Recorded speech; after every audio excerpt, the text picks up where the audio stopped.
أعوذ بالله من الشيطان الرجيم. بسم الله الرحمن الرحيم.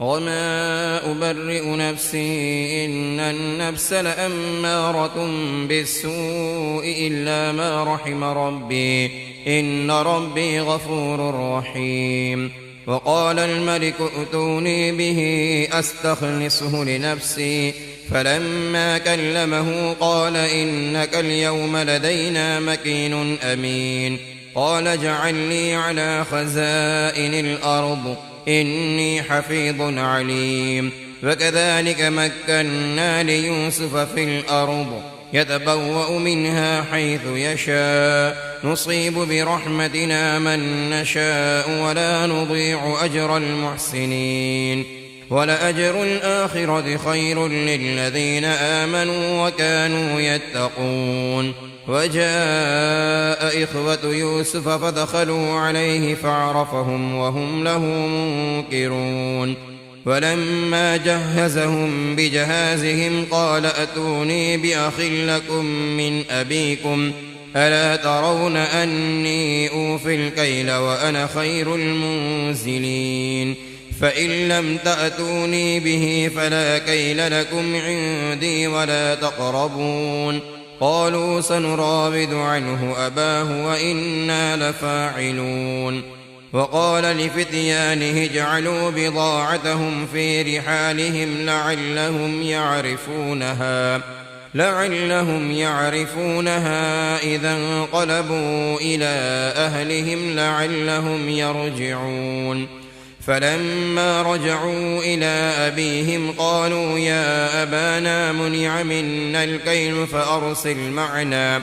فأرسل معنا أخانا نكتل وإنا له لحافظون. قال هل آمنكم عليه إلا كما أمنتكم على أخيه من قبل فالله خير حافظا وهو أرحم الراحمين. ولما فتحوا متاعهم وجدوا بضاعتهم ردت إليهم قالوا يا أبانا ما نبغي هذه بضاعتنا ردت إلينا ونمير أهلنا ونحفظ أخانا ونزداد كيل بعير ذلك كيل يسير. قال لن أرسله معكم حتى تؤتون موثقا من الله لتأتونني به إلا أن يحاط بكم. فلما آتوه موثقهم قال الله على ما نقول وكيل. وقال يا بني لا تدخلوا من باب واحد وادخلوا من أبواب متفرقة وما أغني عنكم من الله من شيء إن الحكم إلا لله عليه توكلت وعليه فليتوكل المتوكلون. ولما دخلوا من حيث أمرهم أبوهم ما كان يغني عنهم من الله من شيء إلا حاجة في نفس يعقوب قضاها وإنه لذو علم لما علمناه ولكن أكثر الناس لا يعلمون. ولما دخلوا على يوسف آوى إليه أخاه قال إني أنا أخوك فلا تبتئس بما كانوا يعملون. فلما جهزهم بجهازهم جعل السقاية في رحل أخيه ثم أذن مؤذن أيتها العير إنكم لسارقون. قالوا وأقبلوا عليهم ماذا تفقدون. قالوا نفقد صواع الملك ولمن جاء به حمل بعير وأنا به زعيم. قالوا تالله لقد علمتم ما جئنا لنفسد في الأرض وما كنا سارقين. قالوا فما جزاؤه إن كنتم كاذبين. قالوا جزاؤه من وجد في رحله فهو جزاؤه كذلك نجزي الظالمين. فبدأ بأوعيتهم قبل وعاء أخيه ثم استخرجها من وعاء أخيه كذلك كدنا ليوسف ما كان ليأخذ أخاه في دين الملك إلا أن يشاء الله نرفع درجات من نشاء وفوق كل ذي علم عليم قالوا إن يسرق فقد سرق أخ له من قبل فأسرها يوسف في نفسه ولم يبدها لهم قال أنتم شر مكانا والله أعلم بما تصفون قالوا يا أيها العزيز إن له أبا شيخا كبيرا فخذ أحدنا مكانه إنا نراك من المحسنين قال معاذ الله أن نأخذ إلا من وجدنا متاعنا عنده إنا إذا لظالمون فلما استيئسوا منه خلصوا نجيا قال كبيرهم ألم تعلموا أن أباكم قد أخذ عليكم موثقا من الله ومن قبل ما فرطتم في يوسف فلن أبرح الأرض حتى يأذن لي أبي أو يحكم الله لي وهو خير الحاكمين ارجعوا إلى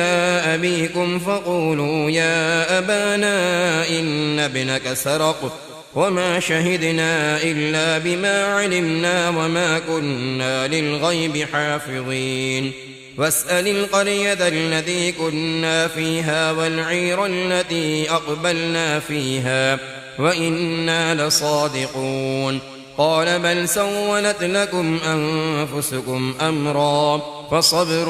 جميل عسى الله أن يأتيني بهم جميعا إنه هو العليم الحكيم وتولى عنهم وقال يا أسفا على يوسف وابيضت عيناه من الحزن فهو قضيم قالوا تالله تفتأ تذكر يوسف حتى تكون حرضا أو تكون من الهالكين قال إنما أشكو بثي وحزني إلى الله وأعلم من الله ما لا تعلمون يا بني يذهبوا فتحسسوا من يوسف وأخيه ولا تيأسوا من روح الله إنه لا ييأس من روح الله إلا القوم الكافرون فلما دخلوا عليه قالوا يا أيها العزيز مسنا وأهلنا الضر وجئنا ببضاعة مزجاة فأوف لنا الكيل وتصدق علينا إن الله يجزي المتصدقين قال هل علمتم ما فعلتم بيوسف وأخيه إذ أنتم جاهلون قالوا أئنك لأنت يوسف قال أنا يوسف وهذا أخي قد من الله علينا إنه من يتق ويصبر فإن الله لا يضيع أجر المحسنين قالوا تالله لقد آثرك الله علينا وإن كنا لخاطئين قال لا تثريب عليكم اليوم يغفر الله لكم وهو أرحم الراحمين اذهبوا بقميصي هذا فألقوه على وجه أبي يأت بصيرا وأتوني بأهلكم أجمعين ولما فصلت العير قال أبوهم إني لأجد ريح يوسف لولا أن تفندون قالوا تالله إنك لفي ضلالك القديم فلما أن جاء البشير ألقاه على وجهه فارتد بصيرا قال ألم أقل لكم إني أعلم من الله ما لا تعلمون قالوا يا أبانا استغفر لنا ذنوبنا إنا كنا خاطئين قال سوف أستغفر لكم ربي إنه هو الغفور الرحيم فلما دخلوا على يوسف آوى إليه أبويه وقال وقال ادخلوا مصر إن شاء الله آمنين ورفع أبويه على العرش وخروا له سجدا وقال يا أبت هذا تأويل رؤياي من قبل قد جعلها ربي حقا وقد أحسن بي إذ أخرجني من السجن وجاء بكم من البدو من بعد أن نزغ الشيطان بيني وبين إخوتي إن ربي لطيف لما يشاء إنه هو العليم الحكيم رب قد آتيتني من الملك وعلمتني من تأويل الأحاديث فاطر السماوات والأرض أنت ولي في الدنيا والآخرة توفني مسلما وألحقني بالصالحين ذلك من أنباء الغيب نوحيه إليك وما كنت لديهم إذ أجمعوا أمرهم وهم يمكرون وما أكثر الناس ولو حرصت بمؤمنين وما تسألهم عليه من أجر إن هو إلا ذكر للعالمين وكأي من آية في السماوات والأرض يمرون عليها وهم عنها معرضون وما يؤمن أكثرهم بالله إلا وهم مشركون أفأمنوا أن تأتيهم غاشية من عذاب الله أو تأتيهم الساعة بغتة وهم لا يشعرون قل هذه سبيلي أدعو إلى الله على بصيرة أنا ومن اتبعني وسبحان الله وما أنا من المشركين وما أرسلنا من قبلك إلا رجالا نوحي إليهم من أهل القرى أفلم يسيروا في الأرض فينظروا كيف كان عاقبة الذين من قبلهم ولدار الآخرة خير للذين اتقوا أفلا تعقلون حتى إذا استيأس الرسل وظنوا أنهم قد كذبوا جاءهم نصرنا فنجي من نشاء ولا يرد بأسنا عن القوم المجرمين لقد كان في قصصهم عبرة لأولي الألباب ما كان حديثا يفترى ولكن تصديق الذي بين يديه وتفصيل كل شيء وهدى ورحمة لقوم يؤمنون بسم الله الرحمن الرحيم ألف لام ميم را تلك آيات الكتاب والذي أنزل إليك من ربك الحق ولكن أكثر الناس لا يؤمنون الله الذي رفع السماوات بغير عمد ترونها ثم استوى على العرش وسخر الشمس والقمر كل يجري لأجل مسمى يدبر الأمر يفصل الآيات لعلكم بلقاء ربكم توقنون وهو الذي مد الأرض وجعل فيها رواسي وأنهارا ومن كل الثمرات جعل فيها زوجين اثنين يغشي الليل النهار إن في ذلك لآيات لقوم يتفكرون وفي الأرض قطع متجاورات وجنات من أعناب وزرع ونخيل صنوان وغير صنوان يسقى بماء واحد ونفضل بعضها على بعض في الأكل إن في ذلك لآيات لقوم يعقلون وإن تعجب فعجب قولهم أإذا كنا ترابا أإنا لفي خلق جديد أولئك الذين كفروا بربهم وأولئك الأغلال في أعناقهم وأولئك أصحاب النار هم فيها خالدون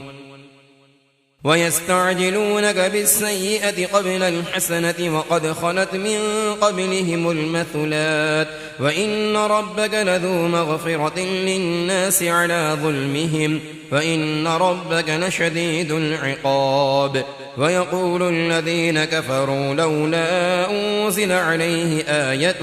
من ربه إنما أنت منذر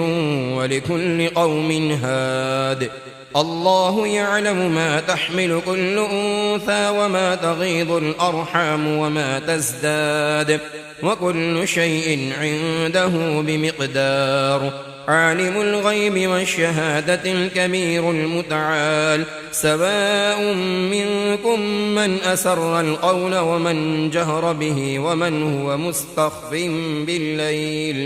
ومن هو مستخف بالليل وسارب بالنهار له معقبات من بين يديه ومن خلفه يحفظونه من أمر الله إن الله لا يغير ما بقوم حتى يغيروا ما بأنفسهم وإذا أراد الله بقوم سوءا فلا مرد له وما لهم من دونه من وال هو الذي يريكم البرق خوفا وطمعا وينشئ السحاب الثقال ويسبح الرعد بحمده والملائكة من خيفته ويرسل الصواعق فيصيب بها من يشاء وهم يجادلون في الله وهو شديد المحال له دعوة الحق والذين يدعون من دونه لا يستجيبون لهم بشيء إلا كباسط كفيه إلى الماء ليبلغ فاه وما هو ببالغه وما دعاء الكافرين إلا في ضلال ولله يسجد من في السماوات والأرض طوعا وكرها وظلالهم بالغدو والآصال قل من رب السماوات والأرض قل الله قل أفاتخذتم من دونه أولياء لا يملكون لأنفسهم نفعا ولا ضرا قل هل يستوي الأعمى والبصير أم هل تستوي الظلمات والنور أم جعلوا لله شركاء خلقوا كخلقه فتشابه الخلق عليهم قل الله خالق كل شيء وهو الواحد القهار أنزل من السماء ماء فسالت أودية بقدرها فاحتمل السيل زبدا رابيا ومما يوقدون عليه في النار ابتغاء حلية أو متاع زبد مثله كذلك يضرب الله الحق والباطل فأما الزبد فيذهب جفاء وأما ما ينفع الناس فيمكث في الأرض كذلك يضرب الله الأمثال للذين استجابوا لربهم الحسنى والذين لم يستجيبوا له لو أن لهم ما في الأرض جميعا ومثله معه لافتدوا به أولئك لهم سوء الحساب ومأواهم جهنم وبئس المهاد أفمن يعلم أنما أنزل إليك من ربك الحق كمن هو أعمى إنما يتذكر أولو الألباب الذين يوفون بعهد الله ولا ينقضون الميثاق والذين يصلون ما أمر الله به أن يوصل ويخشون ربهم ويخافون سوء الحساب والذين صبروا ابتغاء وجه ربهم وأقاموا الصلاة وأنفقوا مما رزقناهم سرا وعلانية ويدرؤون بالحسنة السيئة أولئك لهم عقبى الدار جنات عدن يدخلونها ومن صلح من آبائهم وأزواجهم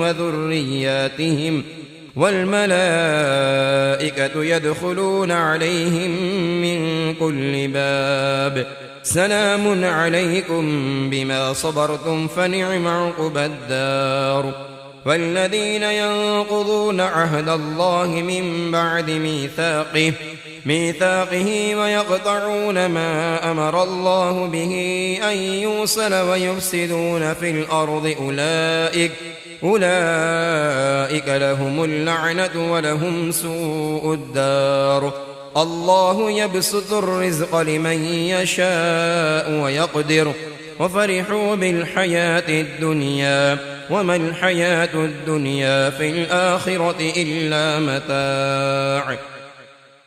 ويقول الذين كفروا لولا أنزل عليه آية من ربه قل إن الله يضل من يشاء ويهدي إليه من أناب. الذين آمنوا وتطمئن قلوبهم بذكر الله ألا بذكر الله تطمئن القلوب. الذين آمنوا وعملوا الصالحات طوبى لهم وحسن مآب. كذلك أرسلناك في أمة قد خلت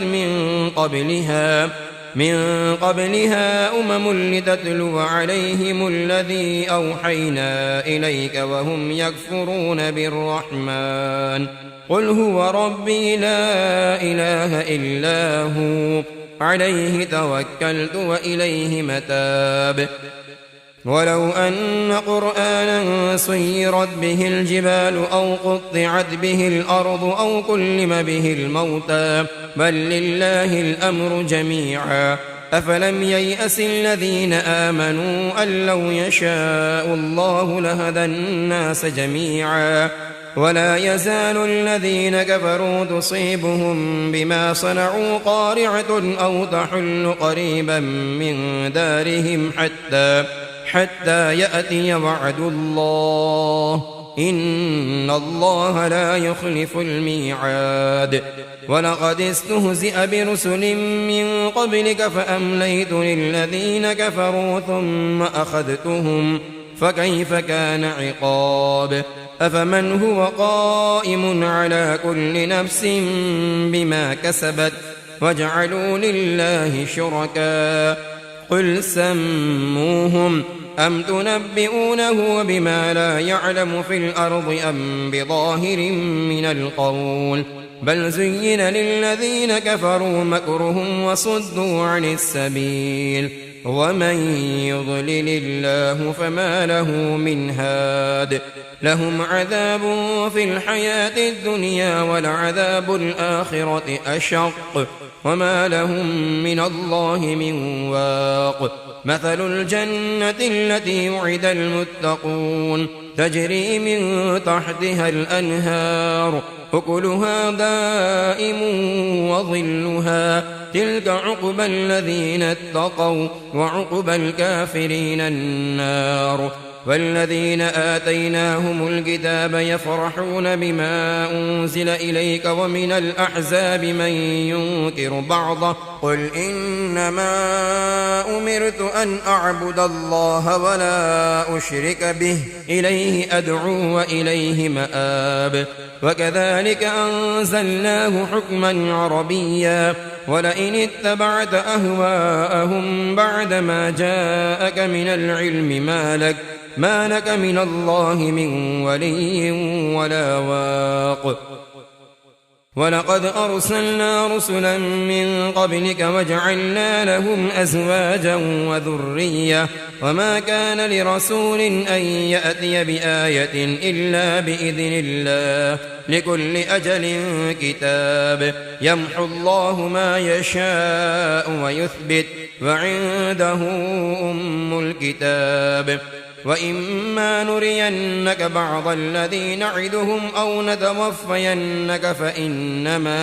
فإنما عليك البلاغ وعلينا الحساب. أولم يروا أنا نأتي الأرض ننقصها من أطرافها والله يحكم لا معقب لحكمه وهو سريع الحساب. وقد مكر الذين من قبلهم فلله المكر جميعا يعلم ما تكسب كل نفس وسيعلم الكفار لمن عقبى الدار. ويقول الذين كفروا لست مرسلا قل كفى بالله شهيدا بيني وبينكم ومن عنده علم الكتاب. بسم الله الرحمن الرحيم. ألف لام را كتاب أنزلناه إليك لتخرج الناس من الظلمات إلى النور بإذن ربهم إلى صراط العزيز الحميد. الله الذي له ما في السماوات وما في الأرض وويل للكافرين من عذاب شديد. الذين يستحبون الحياة الدنيا على الآخرة ويصدون عن سبيل الله ويبغونها عوجا أولئك في ضلال بعيد. وما أرسلنا من رسول إلا بلسان قومه ليبين لهم فيضل الله من يشاء ويهدي من يشاء وهو العزيز الحكيم. ولقد أرسلنا موسى بآياتنا أن أخرج قومك من الظلمات إلى النور وذكرهم بأيام الله إن في ذلك لآيات لكل صبار شكور. وإذ قال موسى لقومه اذكروا نعمة الله عليكم إذ أنجاكم من آل فرعون يسومونكم سوء العذاب ويذبحون أبناءكم ويستحيون نساءكم وفي ذلكم بلاء من ربكم عظيم. وإذ تأذن ربكم لئن شكرتم لأزيدنكم ولئن كفرتم إن عذابي لشديد. وقال موسى إن تكفروا أنتم ومن في الأرض جميعا فإن الله لغني حميد. ألم يأتكم نبأ الذين من قبلكم قوم نوح وعاد وثمود والذين من بعدهم لا يعلمهم إلا الله جاءتهم رسلهم بالبينات فردوا أيديهم في أفواههم وقالوا إنا كفرنا بما أرسلتم به وإنا لفي شك مما تدعوننا إليه مريب. قالت رسلهم أفي الله شك فاطر السماوات والأرض يدعوكم ليغفر لكم من ذنوبكم ويؤخركم إلى أجل مسمى قالوا إن أنتم إلا بشر مثلنا تريدون أن تصدونا عما كان يعبد آباؤنا فأتونا بسلطان مبين.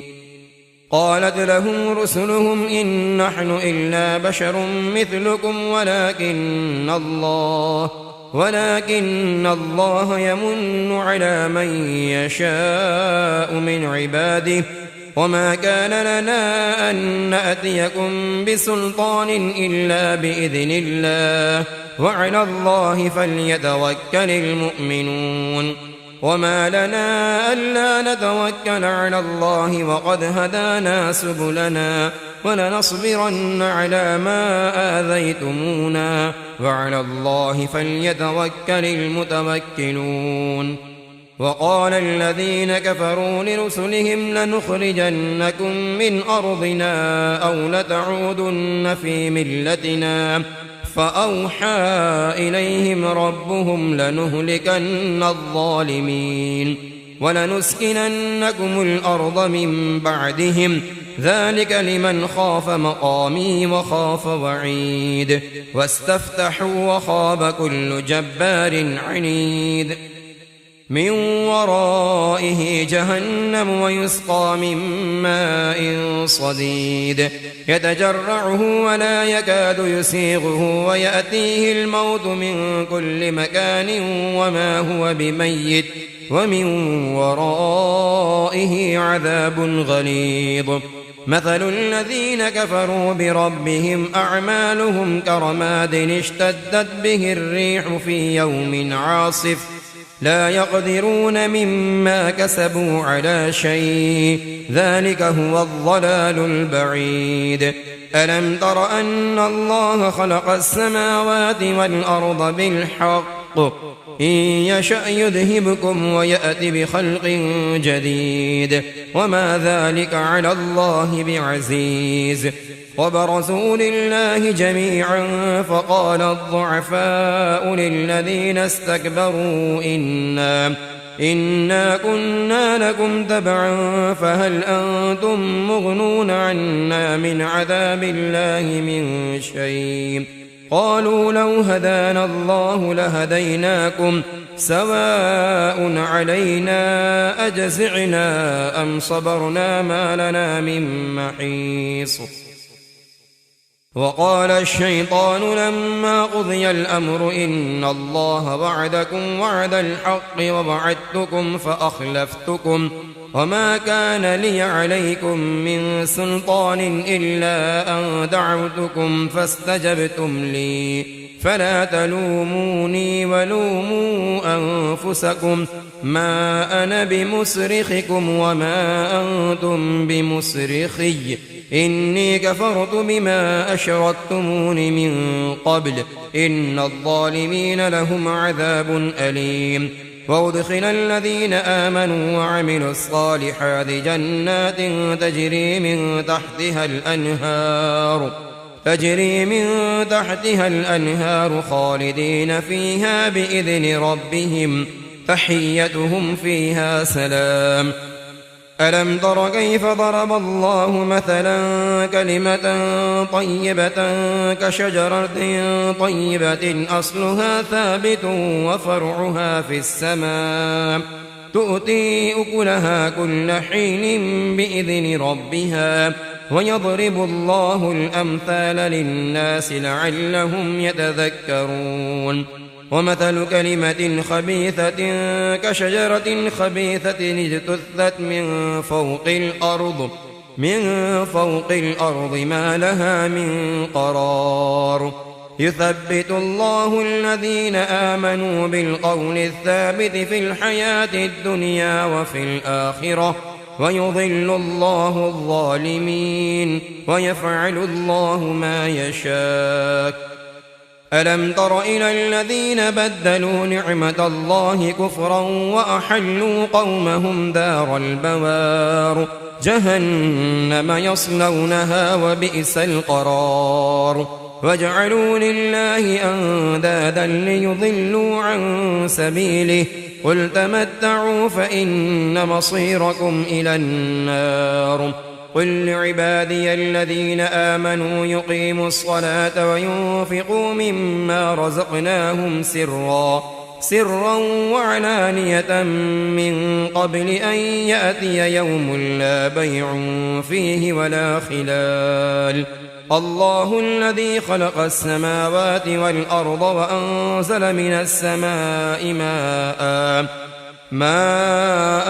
فأخرج به من الثمرات رزقا لكم وسخر لكم الفلك لتجري في البحر بأمره وسخر لكم الأنهار وسخر لكم الشمس والقمر دائبين وسخر لكم الليل والنهار وآتاكم من كل ما سألتموه وإن تعدوا نعمة الله لا تحصوها إن الإنسان لظلوم كفار وإذ قال إبراهيم رب اجعل هذا البلد آمنا واجنبني وبني أن نعبد الأصنام رب إنهن أضللن كثيرا من الناس فمن تبعني فإنه مني ومن عصاني فإنك غفور رحيم ربنا إني أسكنت من ذريتي بواد غير ذي زرع عند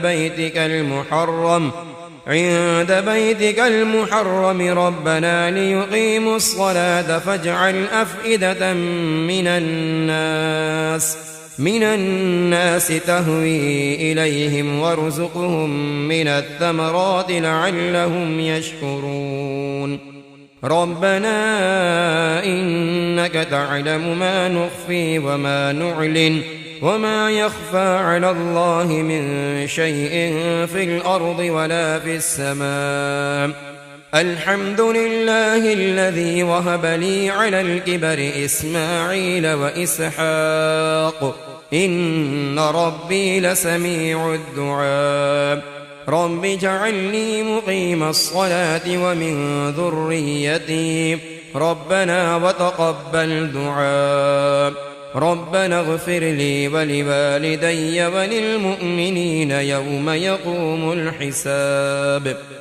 ولا تحسبن الله غافلا عما يعمل الظالمون إنما يؤخرهم ليوم تشخص فيه الأبصار مهطعين مقنعي رؤوسهم لا يرتد إليهم طرفهم وأفئدتهم هواء وأنذر الناس يوم يأتيهم العذاب فيقول الذين ظلموا ربنا أخرنا إلى أجل قريب نجب دعوتك ونتبع الرسل أولم تكونوا أقسمتم من قبل ما لكم من زوال وسكنتم في مساكن الذين ظلموا أنفسهم وتبين لكم كيف فعلنا بهم وضربنا لكم الأمثال وقد مكروا مكرهم وعند الله مكرهم وإن